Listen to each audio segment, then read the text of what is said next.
owezezza egy'obuto emeka? Egy'obuto like 13. Olina emyaka 13. Yeah. Hero wa myaka emeka? Omwana wange nagamba ebikwata ku mwana wange biba bya mwana wange.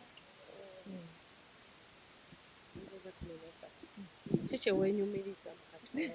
Kiki okusobozesa okweza 13? Kuba munnange bangi bafudde ne 10 tebagiwezezza. Katonda nze weebaza because buli day and night Mukama nteeka ku ddaala eppya. Anyambusa bwamusa. Instead of Katonda okuba nga nzisa, anyambusa bwamusa. Neebaza nnyo Mukama because tandekerera abeerawo nange. Olunaku olwaliro birthday ogiselebratingidde wa? Ndi eno Kisaasi weno charity y'abaana abaana. Like abalina autism. Yes. Yes.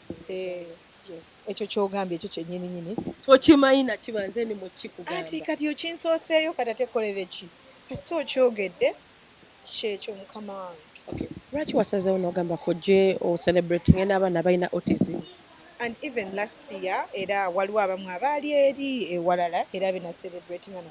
Naawe wenyini waliwo era nkwebaza okuba nga buli wembeera ngenze bambi ojja n'obeera nange. Last time waliyo abayimbi bangi ba Mickey Wine, ba Irene Namatovu, twala abayimbi bangi ba TikTok ba Mickey, naye this time around tetulina n'omu gwe tulabawo. Are you sure? Naye abayimbi bali mu kkubo gwe wenyini obedde owulira amasimu ge bakuba.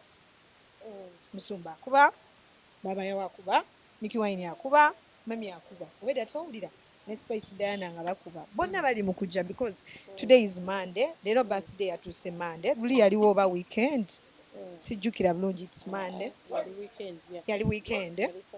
Yes. Kati leero etuuse Monday bambi babadde bakola kati in fact mbeebazana nnyo kuba bali mu makubo abamu nga bali mu jam tuli stack ne banga Eve tulina okujja kati ebbafa nankubidde nanga nva Masaka naye nina ekirabo kyo ne muganda nze wendi anytime.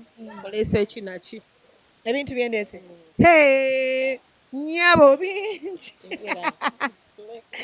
Sigenda byogera nawe ezo mpisa mbi naawe wamunaba mwagala munaabirikodi nga sigenda bimenya ku kamera sigenda kikola okwekoza. Of course it is my day.